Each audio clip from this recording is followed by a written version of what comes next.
Salut à tous, Arnaud pour Geek & Vaps. Donc aujourd'hui, review du Magister de chez Vaponaut.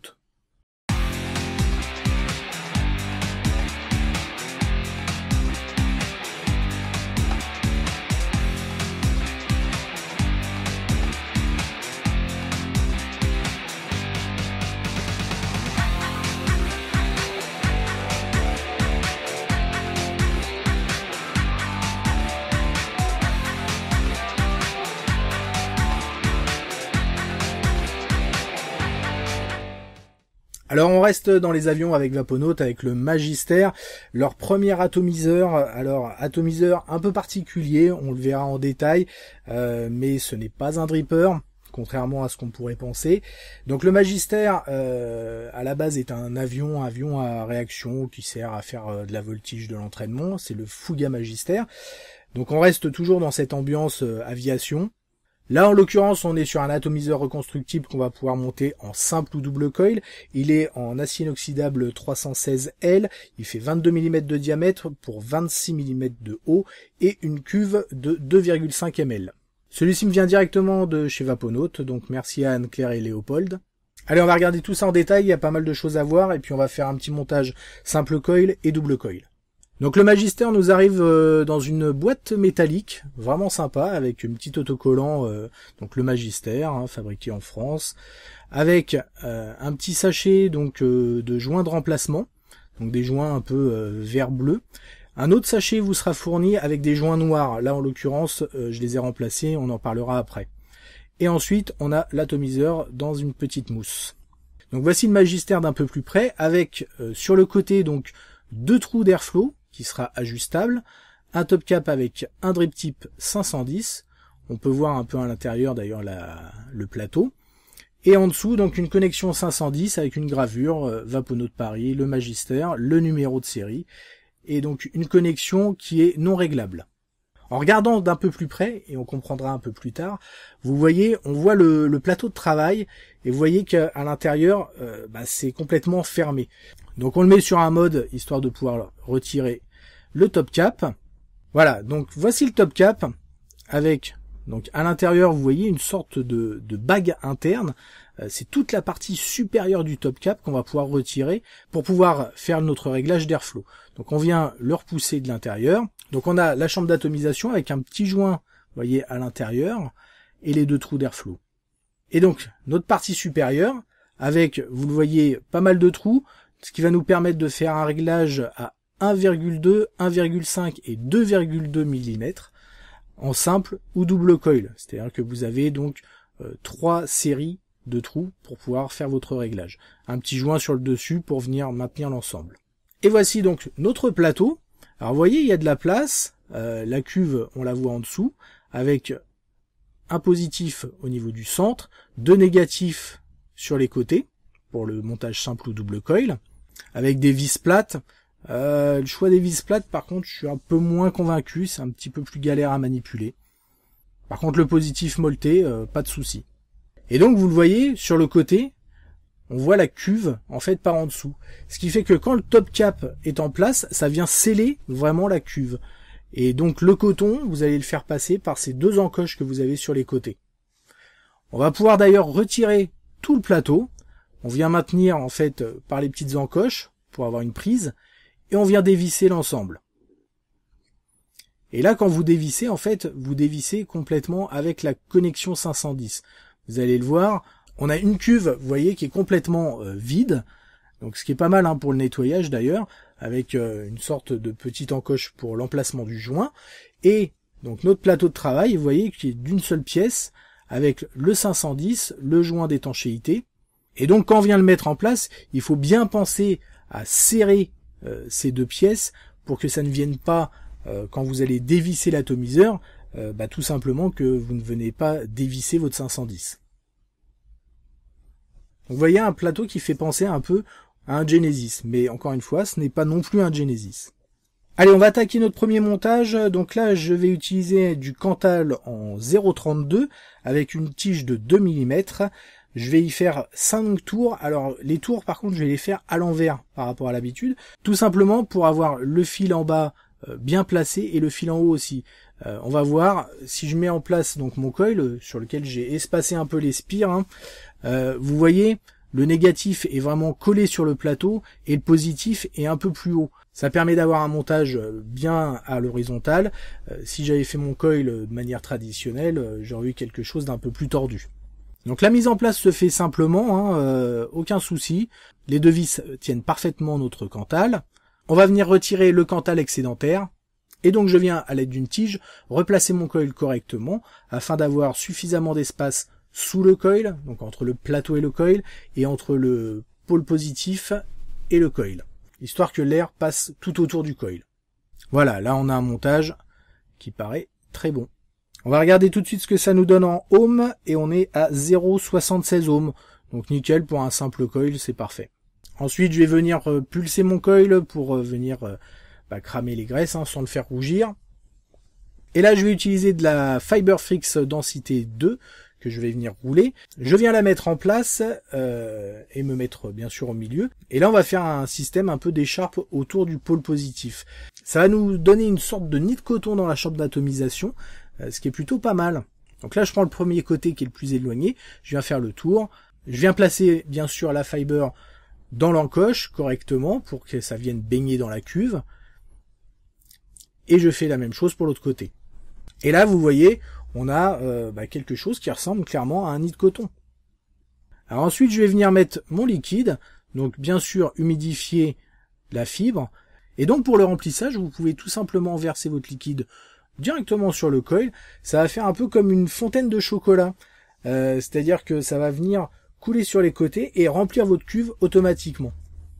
Par contre, je leur dirais, il faut absolument faire ce remplissage avec le top cap complètement retiré, de cette manière. Si vous venez mettre votre top cap et puis par exemple remplir par le drip tip, ça va pas du tout fonctionner, puisque le réservoir étant scellé par ce fameux top cap, vous ne pourrez pas remplir votre cuve de cette manière. Ensuite, on va venir régler notre airflow. Donc là, je vais mettre en position 1,5. Vous voyez, de l'autre côté, le trou, bien sûr, est obstrué. Et ensuite, on vient remettre le top cap, en faisant bien attention d'avoir l'airflow face au coil, et en maintenant notre atomiseur droit, puisque notre cuve est remplie. Et si vous venez le pencher, forcément, tant que le top cap n'est pas en place, ça va venir couler. Donc là, vous voyez, en 22 mm, si je le mets sur le gamma, par exemple, ça vient parfaitement se mettre en place. Là, je vais venir le monter sur le petit gros. En l'occurrence, ça marche super bien, hein. On dirait que c'est fait pour, hein, forcément. Je fais un petit test, ça shoot bien. Et là, on vient remettre en place avec un petit drip tip en téflon. Donc vous l'avez vu, un atomiseur vraiment atypique, bien particulier. On n'est pas sur un dripper, hein, on a bien une cuve séparée. Alors c'est vrai qu'elle est séparée, elle est scellée une fois que vous venez mettre le top cap, mais il n'empêche qu'elle est bien scellée. On a juste les deux petits bouts de fibres qui vont venir baigner dans la cuve. Donc quelque part, on est un peu plus sur une configuration top coil. Après, ce plateau style Genesis, mais on n'est pas sur Genesis, c'est vraiment particulier. Mais en tout cas, clairement, ce n'est pas un dripper. Là, mon atomiseur est fermé, la cuve est pleine, et si je renverse en fait mon atomiseur, alors on va pas le laisser non plus tout le temps comme ça, mais vous voyez, ça ne coule pas, et je peux vaper directement. Là, j'ai mis le réglage maximum à 2,2. Clairement, on a quelque chose qui est plutôt aérien.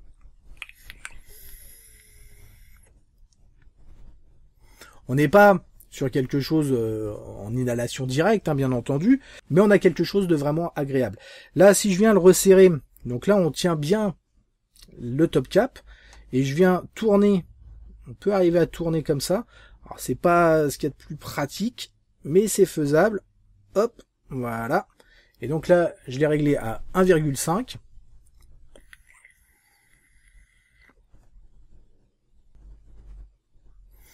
Et là, c'est vrai que c'est très agréable. Alors, vous avez vu, pas gros nuages, même si le liquide en donne quand même pas mal. Un peu plus en 2,2. Je trouve ça d'ailleurs plus agréable personnellement. On peut en plus venir régler sans problème. Alors, attendez, je vais quand même enlever le top cap, hop là. Je vais venir le replacer en 2,2, donc en laissant bien droit bien sûr. Hop. Voilà. Je préfère personnellement. Après, on peut régler plus finement votre airflow. Vous pouvez venir obstruer légèrement le 2,2 si le 1,5 est pas suffisant et le 2,2 un peu trop. Franchement, on fait ce qu'on veut. C'est super bon en tout cas. Niveau saveur, on a vraiment quelque chose de très très bon. On a une chambre qui est très réduite. En plus, avec ce système de nid de coton, ça vient réduire encore cette chambre d'atomisation qui est déjà, vous l'avez vu, un peu plus fine que l'atomiseur en lui-même. On doit être, je sais pas, à 18 mm à peu près. Il faudrait que je regarde ça. En tout cas, on a quelque chose du coup qui est plus concentré et franchement, ça le fait super bien. Donc montage simple coil, niveau saveur, c'est excellent, rien à dire là-dessus. On va voir ce que donne tout de suite le montage double coil. Donc pour ce double coil, nous allons rester sur un axe de 2 mm avec un Cantal en 0,32. Je vais faire de la même manière, c'est-à-dire tourner de l'autre sens, mais je vais faire 8 tours ce coup-ci. Je vais venir espacer légèrement les spires, bien entendu. Et ensuite, on met ça en place. La mise en place se fait relativement simplement, même pour du double coil, ça va, ça tient bien. On vient caler le négatif et le visser. Et pour le positif, le premier, on vient faire un petit tour. Ça maintient suffisamment notre Cantal et notre coil en place. Et on vient mettre le second en place, donc de la même manière, le négatif d'abord, le positif, pour au final pouvoir resserrer le positif. Bien entendu, on fait attention à la mise en place, comme pour le simple coil, espacer pour laisser l'air passer entre le positif et le coil et le plateau, bien entendu. Une fois en place, bien sûr, on vient retirer le Cantal excédentaire. Je réajuste encore un peu mes coils, et voilà, ça a l'air plutôt pas mal. Allez, on va regarder ce que ça nous donne en ohm. Et on est à 0,69 ohms, donc pas super bas pour un double coil. Je vais venir gentiment pulser, bien sûr, pour éliminer les graisses, sans les faire rougir toujours. Et ensuite, on va passer à la mise en place de la fibre, donc Fiberfrix densité 2. Donc là, je viens mettre dans le premier coil, et je vais venir aller chercher l'encoche la plus éloignée de mon coil avec la fibre. Je fais la même chose pour le second coil. Une fois en place, je vais découper en fait un peu l'excédent et venir rabattre sur les côtés ce qui reste. Ça va nous permettre de faire un peu comme pour le simple coil, une sorte de nid de coton, mais à double coil. Ensuite, on va venir humidifier tout ça et mettre le liquide. Donc là, j'ai mis un peu de Under the Sea, ça faisait longtemps, en 3 mg, histoire de pas m'arracher. Donc de la même manière, on peut faire la fontaine. Vous voyez, ça vient remplir notre réservoir. Vous pouvez aussi passer sur le côté pour remplir votre réservoir. Vous n'êtes pas obligé non plus de faire la fontaine de chocolat. Voilà, c'est bien rempli. Je le mets sur le prémisse là et je vois un peu ce que ça donne quand ça shoot. Ça a l'air de bien chauffer. Par contre, faites bien attention quand vous faites ça à ne pas venir pencher votre mode. Moi, ça m'est arrivé une fois et forcément le liquide vient couler. Donc on va venir se placer en double coil. Là, je vais choisir le 2,2 mm pour les deux. Donc, vous voyez, je mets en place. J'ai bien les trous ouverts des deux côtés. Et je viens mettre en place, bien entendu, ma cloche bien en face de mes coils. Je rajoute un drip tip. Donc là, on va mettre un drip tip un peu plus gros. Voilà, un petit setup de près. Donc, vous voyez, il est bien rempli. Double coil. Et j'ai beau mettre mon ato à l'envers. Ça vient pas couler. Alors je vais pas le laisser non plus toute la journée comme ça, mais vous voyez, niveau fuite, c'est nickel. Bon, on est prêt à vaper. Donc voilà, double coil mis en place. Là j'ai changé de mode, je l'ai passé sur l'Exome, j'avais besoin d'un peu plus de patate, parce que j'ai fait une résistance qui est relativement élevée pour du double coil, donc ça donne un effet un peu trop diesel. Là je l'ai mis sur l'Exome pour envoyer ce qu'il faut. Je vous conseille de faire bien sûr moins de spires pour du double coil pour avoir quelque chose de plus bas et de plus réactif. En tout cas, vous l'avez vu, montage relativement simple même pour du double coil, pas de difficulté particulière. Donc là, Under the Sea, 3 mg, je suis à je sais pas combien de volts, mais bon, un peu plus qu'un accu classique, bien entendu, et puis on voit ce que ça donne.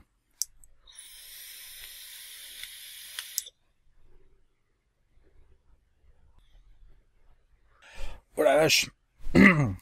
Alors pour un ato qui est pas prévu pour faire des gros nuages, c'est un peu raté. Alors tout d'abord concernant le tirage, donc j'ai quelque chose de bien aérien. aucun problème. On n'est pas non plus sur de l'inhalation directe, mais on a une bonne quantité d'air qui passe. On le voit, hein, pour faire des nuages comme ça, hein, il faut quand même un minimum de tirage, bien entendu. Niveau rendu des saveurs, c'est toujours là, pas de problème, c'est bien présent, avec bien entendu un hit bien plus soutenu. Forcément, double coil oblige, vous aurez fatalement plus de hits. On va avoir une consommation aussi en liquide plus importante, bien entendu aussi. Par contre, pas de problème concernant l'alimentation. L'alimentation de liquide se fait bien, avec notre petit principe de nid de coton double coil. Ça vient bien s'alimenter, aucun problème.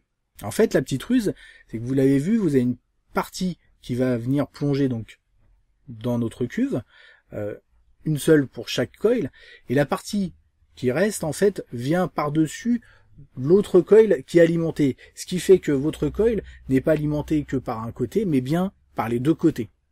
Je sais pas si j'étais super clair, mais en gros, en tout cas, ce montage nous permet d'avoir une alimentation de liquide des deux côtés du coil au lieu de l'avoir d'un seul côté, et du coup de risquer d'avoir un assèchement, si vous voulez, de l'autre côté, du fait que l'alimentation se fasse pas suffisamment. Bon, même si le double coil marche bien, j'ai quand même une préférence pour le simple coil. On est plus orienté saveur, va un peu plus pépère peut-être, mais en tout cas, le double coil, si vous aimez quelque chose qui patate, il n'y a pas de problème. Un petit mot concernant son tarif, on est à 120 €. C'est pas spécialement abusé, vu la qualité de fabrication, de finition, et puis un peu la recherche qui a été faite là-dessus. Vous retrouverez certainement peut-être des idées qui viennent de différents atos. En tout cas, là, c'est bien synthétisé là-dedans, et ça marche super bien. Sans oublier que c'est de la fabrication française, donc tout comme les modes de la marque, on n'est pas sur des prix complètement abusés. Allez, on va attaquer les plus et les moins. Les plus pour commencer. Pour commencer, bien entendu, le rendu des saveurs qui est très très bon. On a vraiment quelque chose qui marche super bien. Simple coil personnellement, mais même double coil, le rendu des saveurs est bel et bien là, avec un hit bien sûr plus prononcé. En tout cas, cette chambre réduite, le système de montage un peu à la nid de coton, etc. On a quelque chose, voilà, qui est différent d'un dripper. On n'est pas sur une vape dripper, on est vraiment sur une vape alors riche en arômes, c'est clair. C'est encore différent d'un top coil, c'est différent du change aussi. Voilà, c'est vraiment à lui. En tout cas, cette chambre réduite marche super bien. Qualité de fabrication, rien à dire, tout s'ajuste parfaitement. C'est vraiment précis. Après, heureusement qu'il y a des joints noirs qui ont été rajoutés, parce que c'est vrai que les joints bleus d'origine, costaud à retirer. Moi, j'ai un peu galéré la toute première fois. Faut faire jouer les muscles un peu.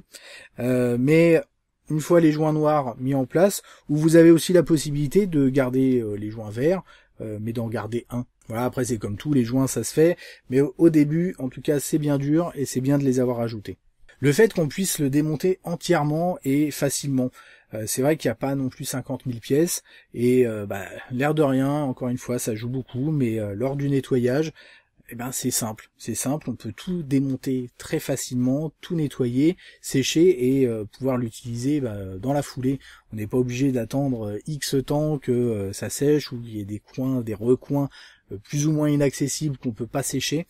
Là, ça se fait simplement. Et pour finir, le look que je trouve personnellement vraiment bien réussi. Je le trouve très très beau. En plus, cette intégration du système d'airflow est bien pensée, avec juste un petit top cap pour venir changer ce réglage. C'est vrai que des fois ça peut être moins joli. Là, ça s'intègre parfaitement et c'est nickel. Les moins maintenant. Un petit truc qui m'a dérangé, ce sont les deux vis des négatifs, la tête plate. J'avoue que j'aurais préféré des systèmes cruciformes. Clé Allen, bon, c'est robuste, mais pas forcément pratique parce qu'il faut avoir la clé Allen. Les cruciformes, bon, faut bien faire attention, faut pas les abîmer. À la rigueur, une ou deux vis en plus de remplacement au cas où. Mais c'est vrai que les vis tête plate, c'est un peu moins pratique, je trouve. Alors c'est pas vraiment un moins, mais il faut quand même faire attention.